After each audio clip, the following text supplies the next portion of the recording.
Hey there, today we are working on a DIY farmhouse home decor sign. Welcome to my channel. If this is your first time here, my name is Linda. I post all sorts of DIY crafts and projects, so you might want to go ahead and hit that red subscribe button and notification bell so you don't miss out on a single video from me. Let's get started. I'm going to be working with a 12 by 12 canvas, but you can use any different size or shape that you want, just showing you different things here. You could even use like a home decor sign from Dollar Tree. If you have some rulers from Dollar Tree, you'll need 3 packs of those. I didn't have enough, so I'm going to be going with some paint sticks. Dollar Tree also has wood word signs, so this is a home sign that you could use. So these 3 things plus one more item I'll show you in a minute if you want to go the Dollar Tree route. Or I also have this home decor sign from Hobby Lobby. It was $1.49, so not that much more. This is the other item you'll need from Dollar Tree, a paint by numbers little thing I found in the toys section. But any type of thin wood that you can find that you think that you can kind of cut with heavy duty scissors will work just fine. Now my frame is already prepped and I'm just kind of showing you what you do. You flip your canvas over, remove all the staples and everything that you need to get the canvas off. And mine had like a little rubber piece kind of on it, so I'm pulling that off as well. And then once you're done, got everything off, it's ready to go.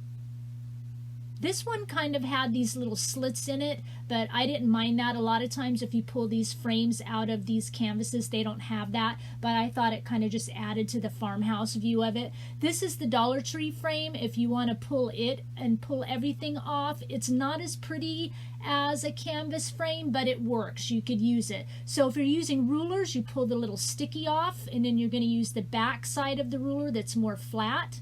And you'll need 6 to 8 of them depending how big your piece is.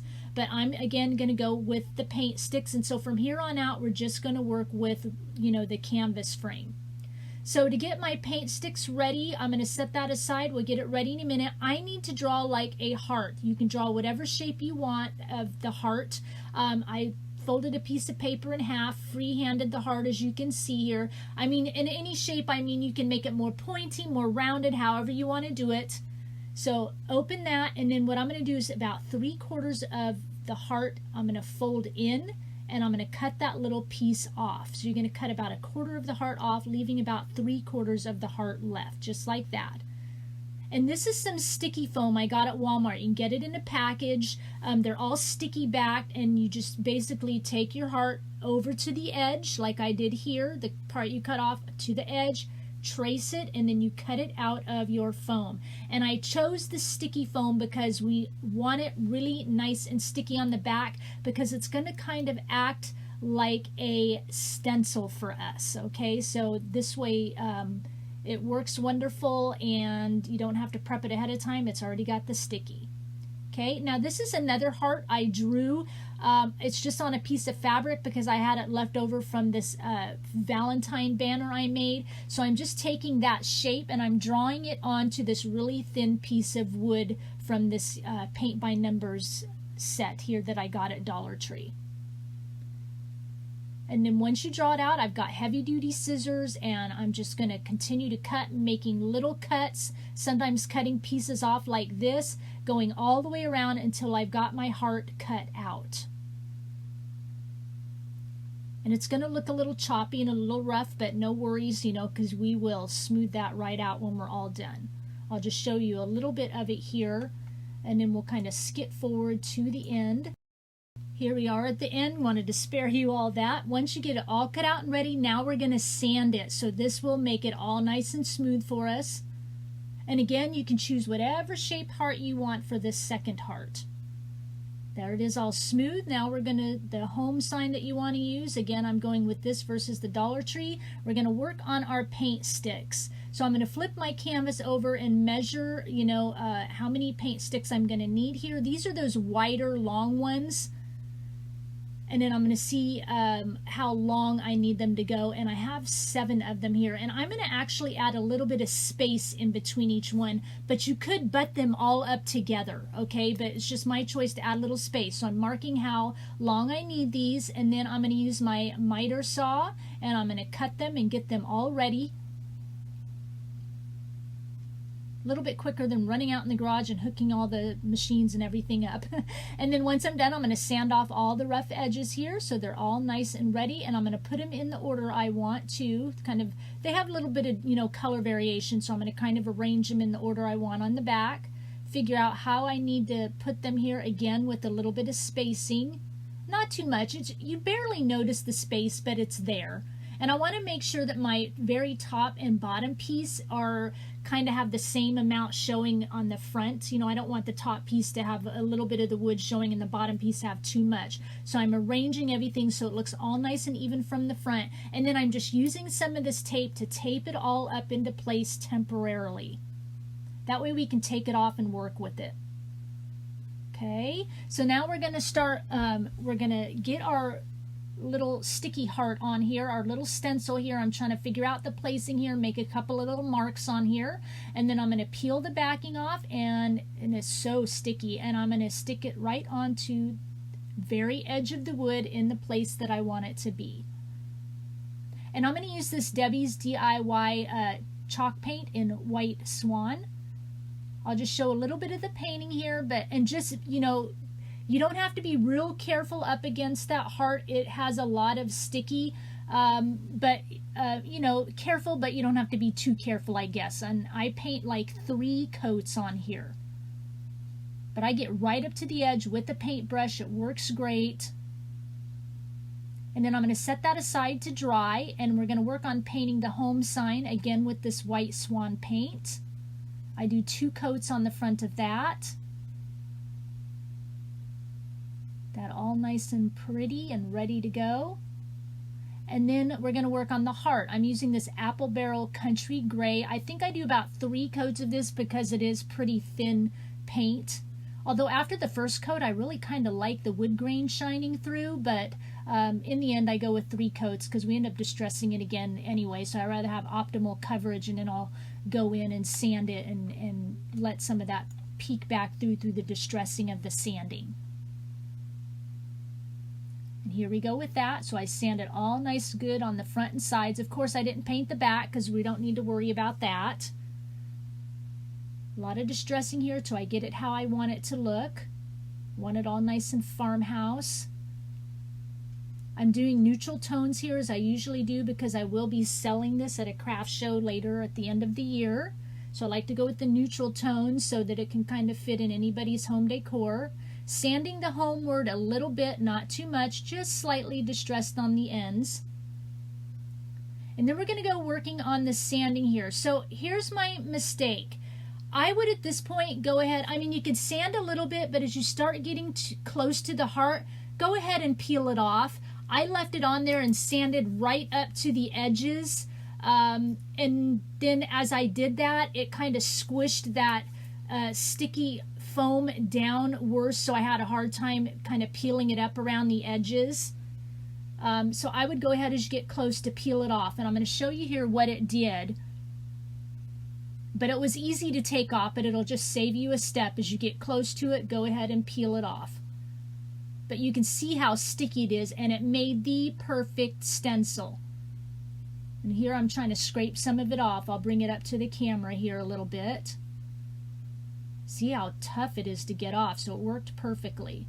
And that stuff you see, that bleed over, is this. See, it's the edge of that sticky foam. So I'm going to go ahead and use my heat tool, and I kind of melt it, scrape it off a little bit, rub with my finger, and it all comes off easy enough. And then once it's off, you can see the crisp line of that foam there, as you know how we used it as our stencil. But like I said, I would peel it off early. So I don't like the color of this wood. It's a little too light for me, so I'm going to try something here because I'm doing this all with you on camera. What I did is take this antiquing stuff from Waverly and like a tiny little drop and really watered it down, and then I'm using this foam brush and I'm going in and just kind of using it like a stain and being real careful to kind of get around the edges so that it doesn't bleed through onto the white.